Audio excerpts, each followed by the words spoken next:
भाइयों और बहनों को मेरा बहुत बहुत सलाम वालेकुम, जय भीम। और सभी भाइयों से मेरा बहुत छोटी सी बात है कि हमारे देश का छोटा मोटा आदमी बात नहीं कर रहा, मोदी साहब बात कर रहे हैं, जिन्हें इलेक्शन कमीशनर ने देखना चाहिए इतने टाइम मोदी साहब क्या वर्ड बोल रहे हैं हमारे, जिन्हें इंडिया का प्राइम मिनिस्टर बनाया गया। ठीक है भाई, हार रहे हैं आप, हारते टाइम ऐसी बात तो ना करें। बहनों की महंगाई के ऊपर बात नहीं कर रहे। वजह क्या है कि जो राहुल भैया ने 50% बहनों को हिस्सा देने की बात करी 2024 में, और उन्होंने 33% बात करी थी, वो भी 29 में जाके।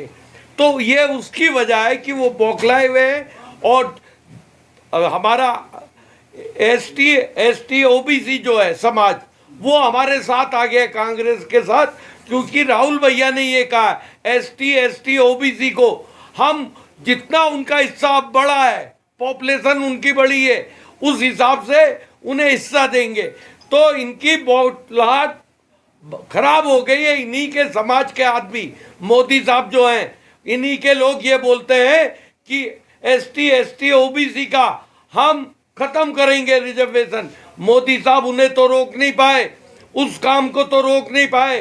खुद इन्हें अटल बिहारी वाजपेयी ने कहा था, जब ये वहां के मुख्यमंत्री थे गुजरात के, कि राज धर्म अपनाना चाहिए था। आज मोदी साहब वही बात बोल रहे जो उन्हें नहीं बोलनी थी।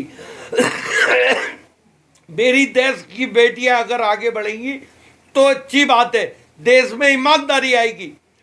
राहुल भैया ने जो 8,500 गरीब बहनों को, जो गरीब मेरी बहनें हैं, उन फैमिलियों को देने का वायदा करा है। 8,500 रुपये में उनके घर का खर्चा अच्छा चल सकता है। और ये लोग जो राशन दे रहे हैं, वो राशन हमारी सरकार भी देगी, उससे फालतू देगी। मतलब इन्हें बहाने नहीं मिल रहे।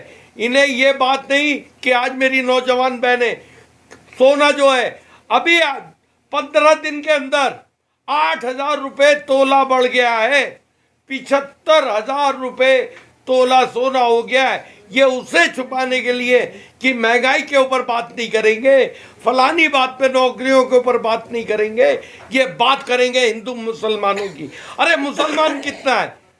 हिंदू भाइयों, मैं आपसे पूछना चाहता हूँ, ये जितने भी यहाँ मीडिया वाले, हम 3-4 बैठे हुए हैं, ये सारे मेरे हिंदू भाई मेरी बहन है। अरे मुसलमान तो दब के मर जाएगा।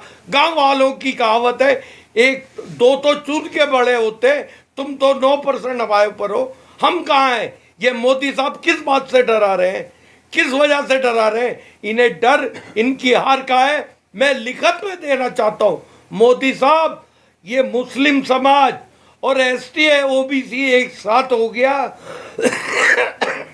डरो मत। डरना अच्छी बात नहीं है। हार आपकी हो गई, कोई बात नहीं, आप तो राजा हो, हार जीत होती है। 10 साल आपने सरकार चला ली, मेरी गरीब बहनों को आपने परेशान कर दिया, मेरी बहनों की नौकरियां खा गए, मेरे बच्चों की नौकरियां खा गए। आपने किसके लिए अच्छा करा है?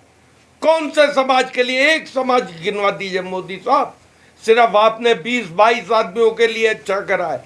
और मैं हिंदू समाज, मुस्लिम समाज, एसटी ओबीसी से कहना चाहता हूं कि कान खोल के सुन लो आप लोग, ये सिर्फ गुजरातियों को मालदार बनाने आया है। आज भी इसके हमारे जो मुख्यमंत्री यहाँ के यूपी के, उनके भाई की इज्जत नहीं चल रही, वहाँ अपने आदमी बैठाल दिए हैं। हर जगह इन्होंने अपने गुजराती बैठाल दिए हैं, समझे नहीं? वो बेचारे मिनिस्टर है तो नाम के, मुख्यमंत्री है तो नाम के हैं। इन्हें इतना सोचना चाहिए कि बहनों को रोजगार देते, उस पर बात करें, महंगाई के ऊपर बात करें। सिलेंडर 400 का 1,200 का कर दिया आपने। सोना जो 20-22 हजार रुपये तोला था, वो 75,000 रुपये तोला आपने कर दिया। आप क्या करना चाहते हो इस देश के साथ? बेवकूफ बनाते हो इस देश को कि देश आगे बढ़ रहा है। कहाँ बढ़ रहा देश आगे? बच्चे भूखे मर रहे, क्यों मर रहे? तुम्हें तो ये चाहिए था कि देखो 80 लाख को राशन नहीं दे रहा मैं, 80 लाख आदमी, 80 करोड़ 80 लाख आदमियों को, अपने 80 करोड़ आदमियों को राशन नहीं देना था, उन्हें मजबूत बनाना था, उनके घर बनवाने थे, उनकी परेशानियों को दूर करना था। आपने वो नहीं करा।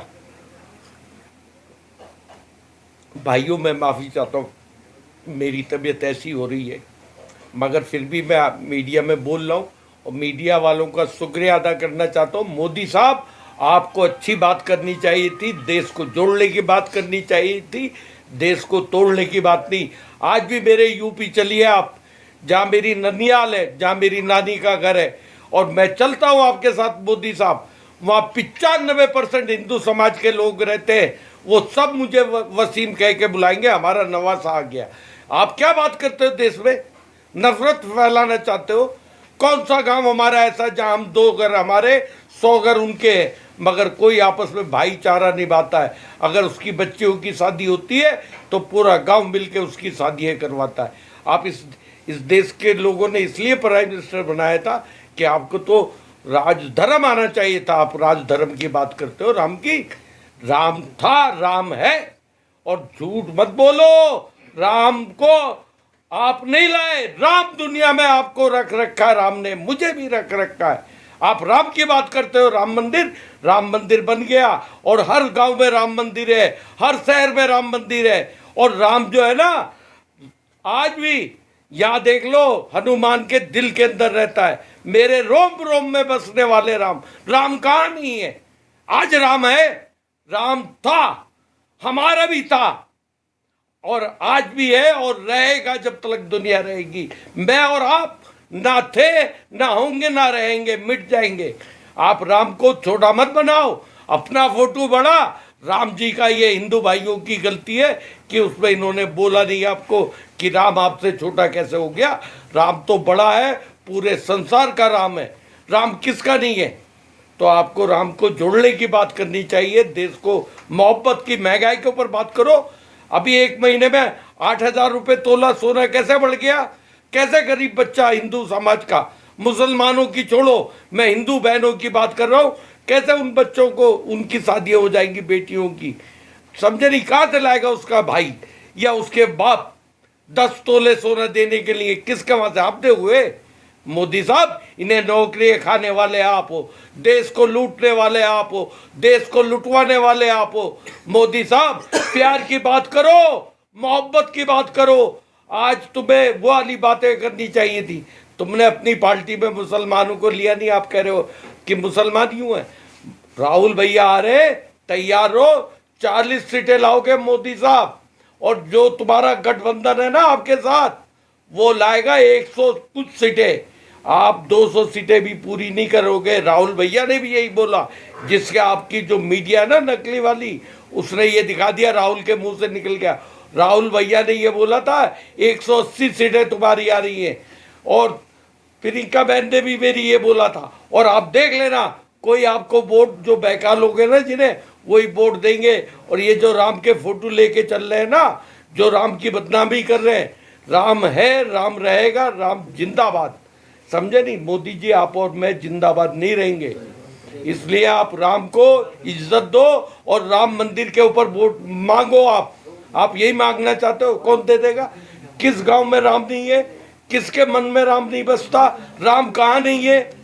कंग में राम है। राम जो है, हर मट्टी के अंदर राम है। समझे? ये आपकी मेरी बातें नहीं है। और आप बात अच्छी करिए, देश को जोड़ने की बात। और इलेक्शन कमीशन से मैं कहना चाहता हूँ, आपको इसके ऊपर फौरन ऑब्जेक्शन लेना चाहिए। इसके ऊपर क्या मोदी साहब है? यही बोलने के लिए इन्हें हमने प्राइम मिनिस्टर बनाया था। किस लिए बनाया था मेरे हिंदू भाइयों ने? कि उनके बच्चों को जेलों में डाल दो, उनकी नौकरी खा जाओ, उनके परेशानियों में डाल दो, बहनों को कुछ मत दो, झूठे वायदे, झूठ बोलो, झूठ बोलो। अरे कितना बोलोगे झूठ? 2 करोड़ नौकरी देने का वायदा आपका था हर साल, 20 करोड़ नौकरी दे दी।